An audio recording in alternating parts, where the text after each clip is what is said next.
Today I want to give you 8 reasons as to why it might be a good idea to sell your home through a realtor instead of doing it on your own. A lot of people are tempted into doing it by themselves because of the promise of saving thousands of dollars on the commission that a real estate agent would get. But let us give you those 8 points, and we want you to be the judge if it's worth going through the process on your own or if it's worth involving a real estate agent. My name is Mitra. And my name is Vlad. Realtors have zero emotional attachment to your property. As for sell by owner, if you come to the market and you want to represent yourself, any feedback that you receive from the other party, could be the agent or the buyer's agent, can be upsetting, can create some resistance, but the role of a realtor is really filtering all the negative feedback along the way and present it to you in a way that you can make the right decision. The second point I wanted to give you is regarding the agents not showing property if it's a for sale by owner, and it happens in a lot of cases. And the reason for that is that agents simply have no certainty that their commission is going to get paid. Sometimes they call the sellers and ask about the setup and what the rules are and whether their interests as agents are going to be protected. Sometimes they don't even bother doing that. So 90 or over 90% of all buyers work with buyer agents, and if you exclude that portion of the buying public that is potentially interested in the house from ever seeing it just because agents don't want to show it, you will not be able to generate multiple offers and you will not be able to sell your home for the record price, which ultimately for you as a seller is a problem. We're going to go out on a limb here and assume that if you are thinking about hiring an agent, even potentially as a potentiality, you're thinking about hiring a professional. And one of the things that you'll be looking for in a professional agent is that they're not doing it for 2 or 3 hours a week.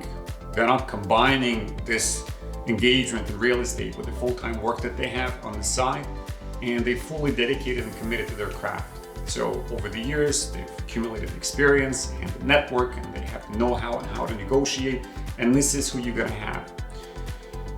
Being in real estate full-time is the absolute key here, because if you're doing it on the side, if you're busy between 9 and 5 and you're not always available to pick up the phone, you're going to be missing opportunities. With the real estate agent, it's not only the agent that is getting the calls, but there's a whole infrastructure and the system of the brokerage behind that agent and the MLS system behind the agent, and everything is helping you, the seller, to communicate the value of your property to the potential buyer. And that's what the agent is going to do that is involved in this full time. It's very important not to be in a position where you cannot follow through on a phone call that is urgent in nature.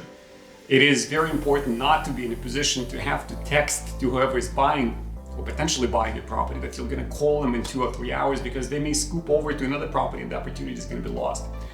It is important for the phones to be picked up, for contracts to be negotiated, written up on time, etc. So all of that stuff is coming with the fact that the real estate agent is going to be doing it full time and you're doing it as an on-the-side entertainment or perhaps a hobby, or just driven by the desire to make a bit more money on the sale, and it can backfire.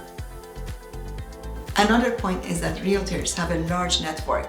You might think that you're a social butterfly and you know many people. You might think that the people that you know are also very loyal to you and they're going to promote your listing to anyone they know and care about. However, even if you have hundreds of people who can commit to promote your listings to anyone they know, you cannot compete with the large network of partners that we have built over the years, either by communicating with lawyers, accountants, or realtors that we have been doing business with, and we know that potentially they might have a buyer, and also our clients' database of people that we have been in touch with on a weekly basis, monthly basis, and all those large network is available for you, that we can promote your home in a way that you can get the best result you're looking for. Next point we want to cover is negotiating on the price of the house. So negotiating the price of the house takes skill. At some point in the process, you'll receive an offer, hopefully, because this is the aim of going through with the showings and exposing the property in the marketplace in the first place. Once you get an offer, you have to negotiate on the price and the terms of the offer. So let's leave the terms aside. Let's stick to the price. The very first thing that you need to have an absolute certainty about is what your house is worth in today's marketplace. That's the starting point. If you're getting an offer for $1 million, but you internally believe that the house is worth 1.2, there's absolutely no way you're going to give it away for $1 million. Conversely, If you misjudge the value of your house and you think that it's worth 1.3 and the offer is coming in at 1.2, you're going to try and push it, you can break the deal. And in a way that is not warranted by the market. You're not getting $100,000 over what the market is calling for. So negotiating those aspects of the transaction takes skill. You need to know where you stand on the price, and you need to have an effective way of communicating that information that you have internally to the buyer so that they are as convinced as you are that the fair price for the house is X. And then there's still going to be buyer resistance, and you need to work through that as well in order for you to get what we call a record price for your home. Our job as realtors is to screen the unqualified buyers. That means that we are asking a lot of questions along the way to make sure that the buyer who is calling, either them directly contacting us or being represented by another agent, we ask questions. Do they have the down payment? Do they have mortgage approval? What closing are they looking for? What are they, do they have property to sell? Do they have the funds available to close in case the appraised value comes low? So these are the questions that we ask to make sure that we would literally bring an offer to our sellers that would secure the closing successfully without having any trouble along the way. All right, next point is about the flaws and problems with the home that a lot of homeowners have a tendency to ignore or not even notice. According to the National Association of Realtors, and this is the largest organization in North America maintaining statistical information about real estate, a typical homeowner moves every 5 to 7 years. Over this term, a lot of things in the house can go wrong, and a lot of owners will not fix all of them, and then after a while, they simply will stop noticing it. So a simple walkthrough with a real estate agent around your house that would take 20 to 30 minutes will help you identify those issues that you may not be seeing. So that's one part. Second part is that a real estate agent with experience, having sold 30 to 50 properties last year and a few years prior to that, right? Somebody has a lot of transactions, will be in a position to advise you on what you need to do to improve the condition of your home. Not just fix things, but to improve the condition of the house, because they're dealing with a lot of buyers. They have been doing that for years, and they know what buyers like and what buyers don't like. And that will make the difference between you receiving an offer on the property or not having any offers, or selling your home for an average price, or again, here comes the phrase, selling it for the record price. And this is something that you as a seller definitely want. How long did it take you to accumulate the equity in your home? For a year, 2 years? No, usually it actually takes a lot more than that, and there's a lot of money to protect. We're talking about something that you've been working on for possibly a decade.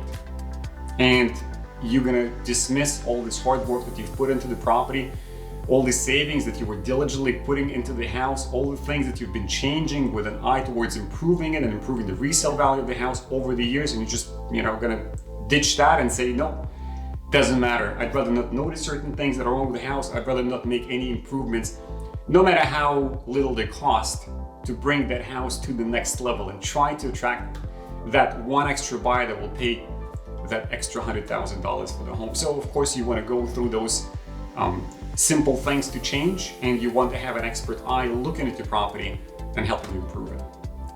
Exposure to legal risks is a big concern. As realtors, we do have an insurance that is protecting us against any errors and omissions, which means if we make a mistake, we are protected.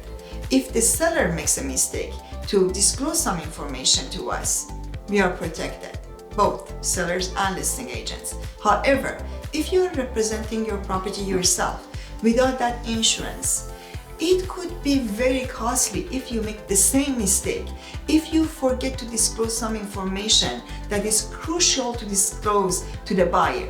So what is more important to you? To avoid paying the commission to a listing agent who is going to represent you, protect you, and protect your interest against any losses in the future, or simply not to hire a top performing real estate agent and decide to work on your own and make mistakes that could cost you 10x more.